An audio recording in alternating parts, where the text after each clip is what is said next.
réservoir conçu pour s'adapter à n'importe quelle taille de burne, assez puissante pour distancer vos amis sur leur petite 600 R6. Vous arrivez dans une concession. Bonjour, j'ai de grosses burnes. Pas de problème, 916. Bonjour, je suis un homme fumeur de chicha goût fraise. Pas de problème, c'est dehors. Je pense que les années 90 c'était vraiment la meilleure époque.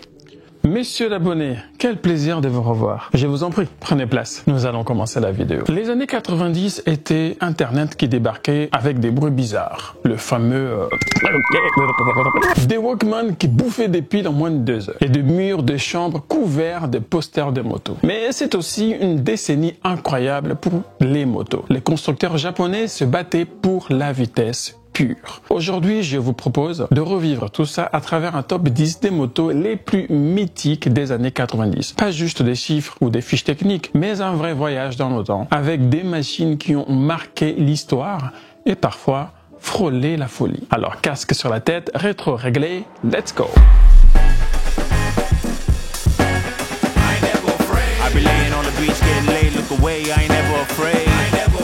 I be laying in the crib, getting paid from the streams, daydreaming all day. I ain't never afraid. I be chilling by the beach for the day in the fleece. It be cold and shade, opening beer bottles up on my teeth, but my girl be like, hey, don't fuck up your teeth. Use a bottle opener. On commence avec une moto qui représente parfaitement l'esprit d'innovation chez Honda. Au début des années 90, Honda était déjà une référence mondiale. Fiabilité, accessibilité et victoire en compétition. Mais avec la NR 750, la marque a choisi un chemin totalement inédit. À l'époque, la réglementation limitait les moteurs à 4 soupapes par cylindre. Et Honda ne voulait plus se plier à ce règlement. Et décide d'inventer des pistons ovales. Résultat, 8 soupapes par cylindre, soit 32 au total. Pour une respiration exceptionnel et de régime vertigineux. Mais c'était pas tout. V4 de 747 cm3, 125 chevaux, une zone rouge perchée à 15 000 tours par minute, carénage carbone, injection électronique, très rare à l'époque. Honda avait mis une moto de laboratoire sur la route. Le prix, l'équivalent de 60 000 € aujourd'hui. Une machine réservée aux passionnés les plus fortunés. Soyons francs, Honda a littéralement réinventé la roue.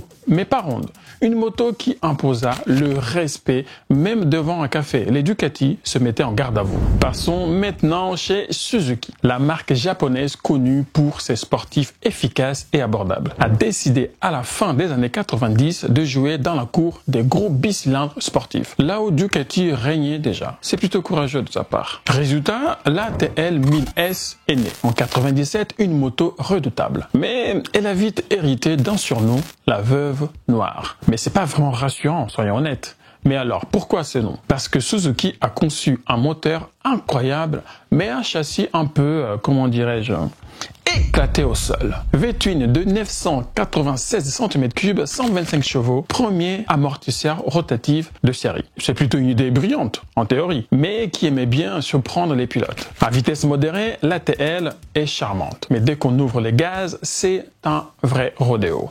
À 200 km/h, ce n'est plus juste une ligne droite, c'est une danse improvisée avec un taureau en furie. Entre admiration et inquiétude, le côté admiration pour ce moteur capable de tenir tête au Ducati et l'inquiétude pour ce comportement imprévisible qui rendait chaque virage un vrai défi. Mais c'est justement ce mélange d'excitation et de danger qui a fait rentrer la TL dans la légende. Sauvage, imprévisible, parfois cruel. Et c'est exactement pour ça que les passionnés l'ont adoré. Si tu rentrais entier d'une balade en TL, tu méritais une médaille d'office. Et un dessert en prime. Pourquoi pas une bière? Tant qu'on y est, bah oui, t'as survécu quand même.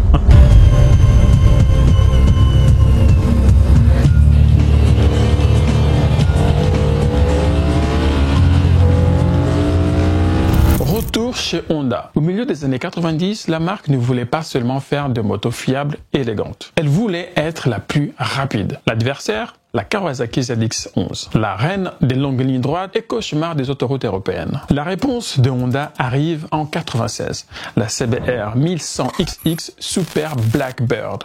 Et le nom n'est pas choisi par hasard. Blackbird fait référence au célèbre avion d'espion SR-71 capable de vitesse et des altitudes incroyables. Honda annonce la couleur. cette moto allait défier les limites et la patience des gendarmes. Et évidemment, Honda a tenu parole. Bah oui, c'est Honda. Moteur de 1137 cm3, 164 chevaux, la transmission d'une douceur incroyable, presque irréelle, aérodynamique étudiée au millimètre pour glisser dans l'air. Résultat, près de 290 km/h.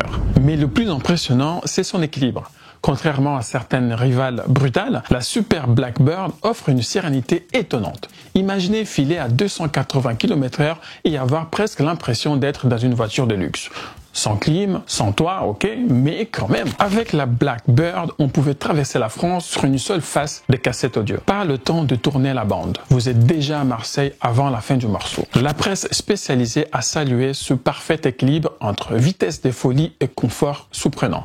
La Super Blackbird n'était pas juste une fusée, c'est une fusée civilisée qui vous permettait de rouler vite tout en restant maître de la route.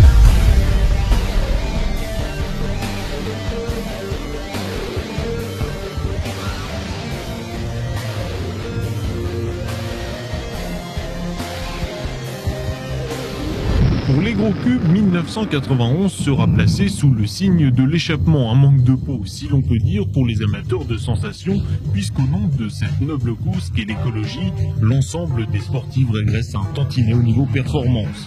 Les silencieux sont plus volumineux, les moteurs moins bruyants, les chiffres un peu moins spectaculaires, mais rassurez-vous, le grand frisson est toujours au rendez-vous. Chez Suzuki, la GX-XR est depuis longtemps une référence pour les sportifs. Depuis 1985, la GX 750 avait déjà changé la donne. Elle permettait de rouler sur route avec une vraie moto de course, jusqu'à là réservée au circuit. En 1996, Suzuki passe un cap avec la GX-XR 750 S-Rad. S-Rad pour Suzuki Ram Air Direct. Ce système permettait à la moto de respirer mieux que n'importe quel coureur après un sprint. Parfois même mieux que son pilote, soyons honnêtes. Enfin, je parle pour moi en tout cas. 128 chevaux pour seulement 200 kg. 200 kg, ça vous paraît beaucoup. Mais pour l'époque, c'était incroyable. Admission dynamique inspirée de la compétition, légère et vive, sans tomber dans l'extrême d'une mille. La S-Rad représentait l'équilibre parfait. Assez puissante pour distancer vos amis sur leur petite 600 Ursus. Mais accessible pour ceux qui n'ont pas grandi sur un circuit. C'est la sportive polyvalente par excellence des années 90. La S-Rad n'est pas seulement une moto rapide, c'est une camarade de route qui transmet des sensations pures, une machine qui allie puissance et maniabilité. Rouler dessus, c'est ressentir l'esprit de la piste, mais avec la liberté de la route. Et sans stress. C'est un parfait équilibre entre fugue et contrôle, adrénaline et plaisir. Exigeante mais jamais insurmontable. Et toujours avec une touche de malice. A decade ago, Suzuki unleashed the original GSXR. It created a new category of motorcycle. Win after win, time after time.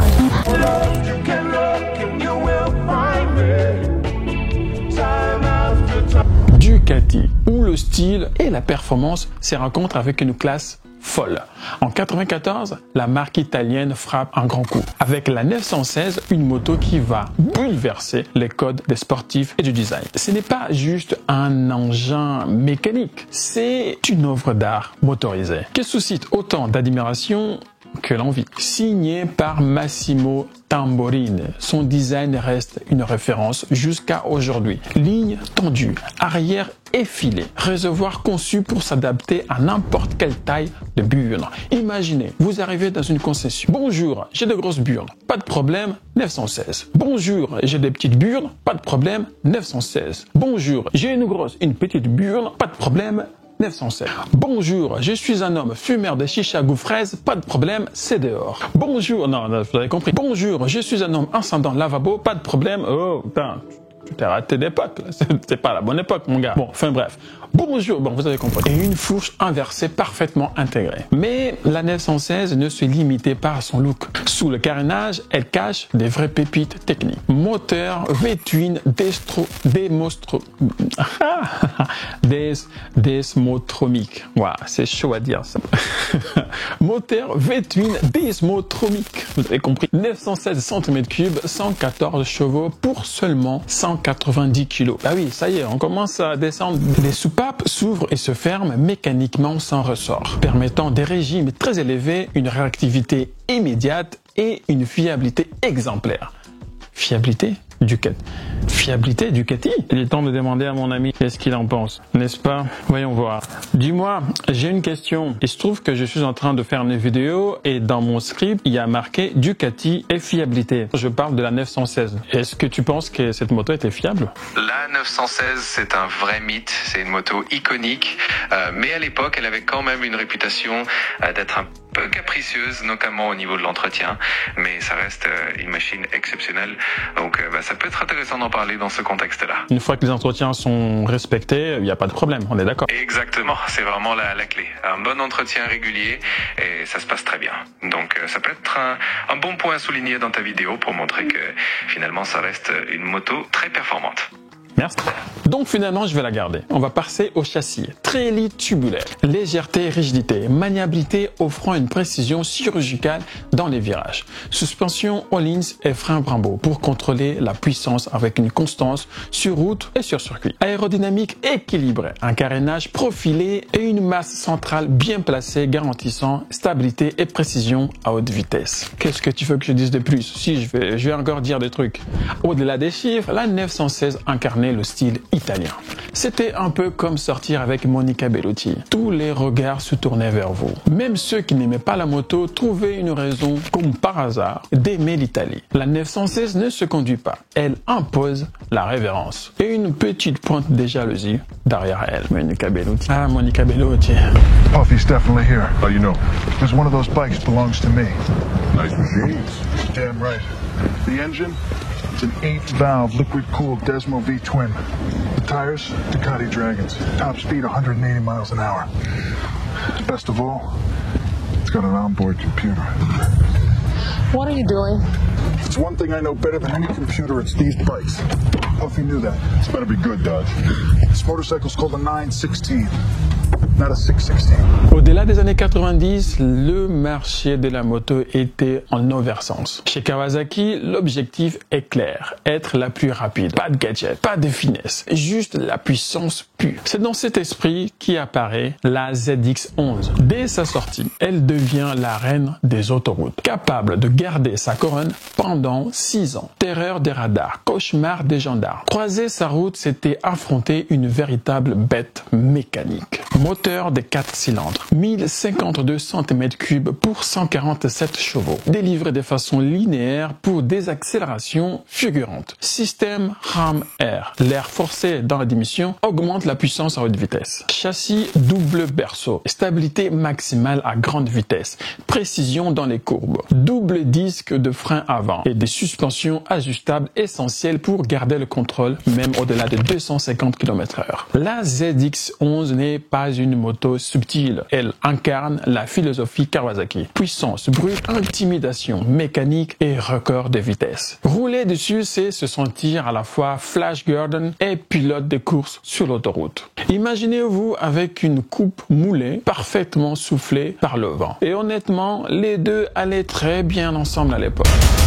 Au début des années 90, Yamaha cherchait à se démarquer sur un terrain différent de celui des Kawasaki. Là où certains constructeurs mettaient l'accent sur la puissance brute et les records de vitesse, Yamaha voulait démontrer que la maîtrise, l'équilibre pouvaient être aussi redoutables que la force pure. C'est dans cette optique qu'est apparue la FZR 1000, une sportive qui allie puissance, précision et technologie avancée. Dès sa sortie, elle fut saluée par sa capacité à conjuguer des performances exceptionnelles avec un comportement routier rassurant et prévisible. Moteur 4 cylindres en ligne de 1002 cm3, 145 chevaux capable de délivrer une puissance linéaire contrôlable. L'un des premiers moteurs 5 soupapes par cylindre. Une innovation Yamaha qui améliorait la respiration du moteur et maximisait la puissance disponible sur toute la plage de régime. Un châssis Delta Box en aluminium. Rigidité exemplaire pour une précision incroyable. Là où certains motos exigeaient de la brutalité pour rester sur la route, la FZR offrait changement de direction rapide. Suspension, frein de haute qualité, pensée pour équilibrer la performance et le confort. On peut dire que piloter la FZR 1000, c'était un peu comme manier un sable laser. Ils ne servent pas à aller chercher le pain, mais une fois entre vos mains, vous vous sentiez invincible. Puffs of smoke coming from that 20-year-old 20-valve engine, and again, hard onto the brakes. You can hear he's still feeding in the power gradually, and the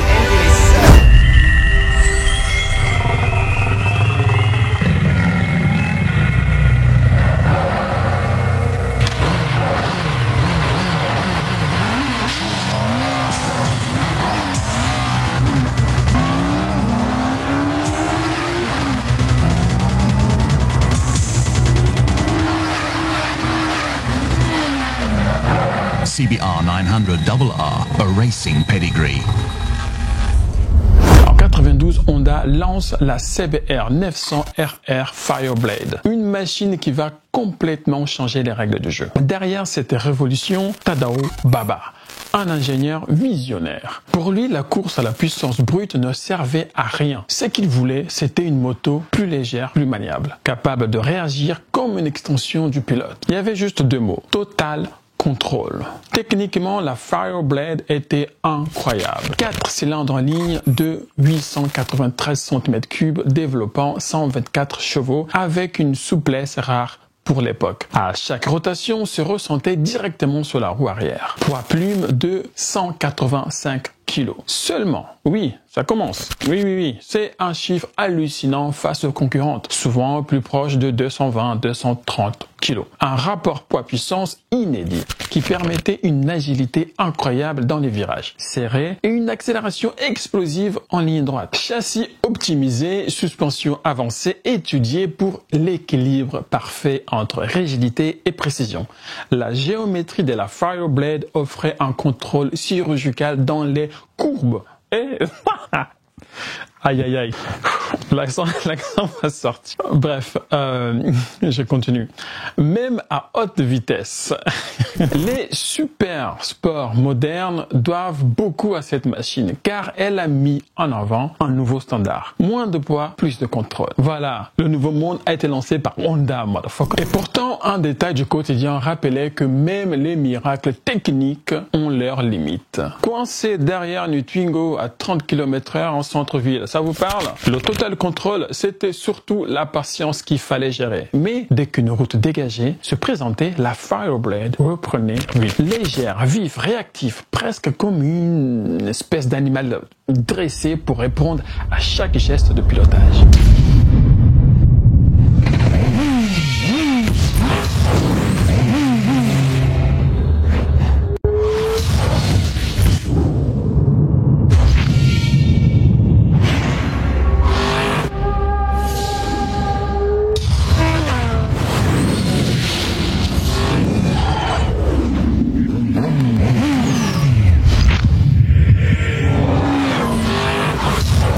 CBR 900RR Fireblade. Contrôle total. 6 ans après la Fireblade, Yamaha revient avec un coup de maître. 98, naissance de la YZF-R. Dès son arrivée, cette moto a fait passer tous les autres sportifs pour des dinosaures. C'est aussi clair que ça. Il n'y a pas plus précis. Dinosaure. Compacte, légère, violente, la R1 est un concentré de technologie et de radicalité. 998 cm3, 150 chevaux pour seulement 170 kg. Là, on arrive dans la cour des grands, les gars.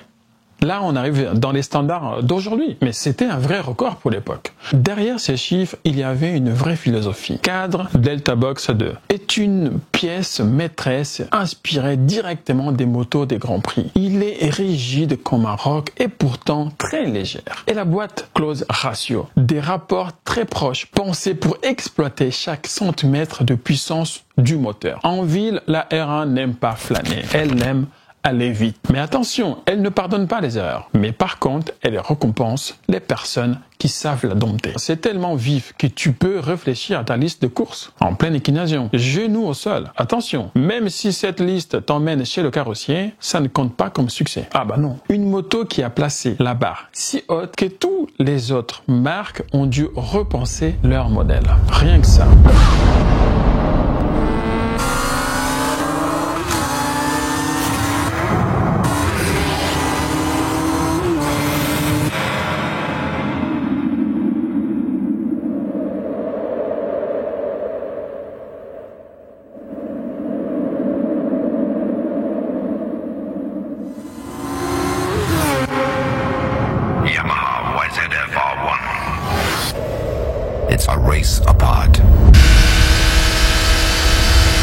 Les amis, nous arrivons au top 1, mais j'aimerais vous remercier de vos retours par rapport à ma dernière vidéo. Mais quel plaisir j'ai eu à vous lire. J'ai eu quelques insultes, quelques personnes qui se sont moquées de moi, mais c'est pas très grave. Ça représente à peine 10% des commentaires. Je les ai tous effacés, évidemment, pour pas que vous assistiez à ce genre de spectacle complètement absurde. Mais en tout cas, merci beaucoup d'avoir joué le jeu.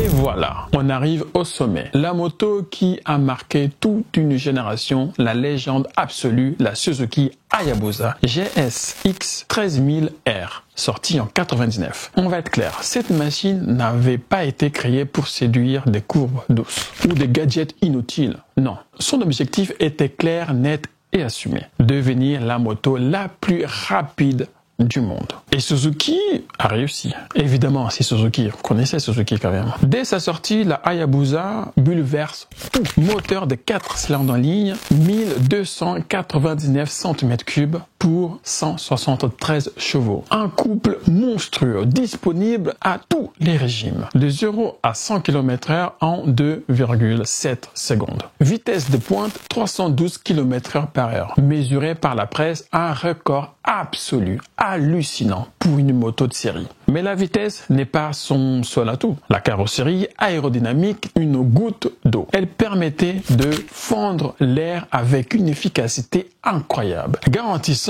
stabilité et confort même quand l'aiguille flirtait avec les 300 km/h. Certains trouvaient son look étrange, mais il avait qu'un seul but précis, dompter la vitesse. Le reste, il s'en battait les couilles. Le nom Hayabusa lui-même n'est pas choisi au hasard. C'est le nom d'un faucon pèlerin, l'oiseau le plus rapide du monde, capable de dépasser les 300 km/h en piqué. Un rapace qui chasse et mange les faucons noirs. Vous n'avez pas compris, je vais recommencer. Un rapace qui chasse et mange les faucons noirs. Une pique directe à la Honda Blackbird. Le message était clair, la concurrence venait d'être pulvérisée. Une métaphore parfaite pour cette moto qui dévorait littéralement l'horizon. Et puis, il y a ce moteur, une symphonie mécanique, fluide, brutale quand vous lui demandez, mais jamais rugueux. À cette vitesse-là, chaque geste compte. C'était une machine exigeante faite pour les pilotes avec du sang-froid et du respect pour son potentiel démesuré. Et ce record de vitesse fut tellement impressionnant qu'il poussa les constructeurs à un accord mondial non officiel pour limiter les motos à 299 km/h. La Hayabusa a été tellement loin qu'elle a changé les règles du jeu.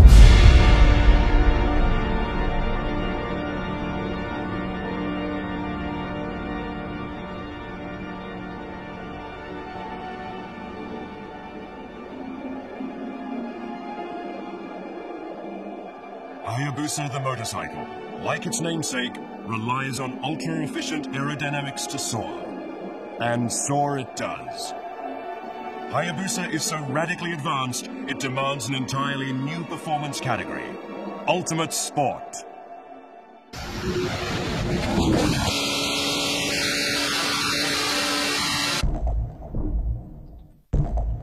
Years of success in unlimited class road racing helped Suzuki develop Hayabusa's engine. An all-new 4-cylinder DOHC liquid-cooled... Voilà, c'était le top 10 des motos les plus mythiques des années 90. 10 motos qui ont chacune écrit une page d'histoire, entre records de vitesse, chefs-d'œuvre, des designs et d'innovations parfois un peu folles, on va pas se le mentir. Et toi, laquelle choisirais-tu? La beauté italienne, la brute japonaise ou l'ovni technologique? Et autrement, écoute, merci beaucoup d'avoir regardé la vidéo jusqu'ici. Prenez soin de vous et de votre famille et à très bientôt pour d'autres voyages dans le temps. Ciao.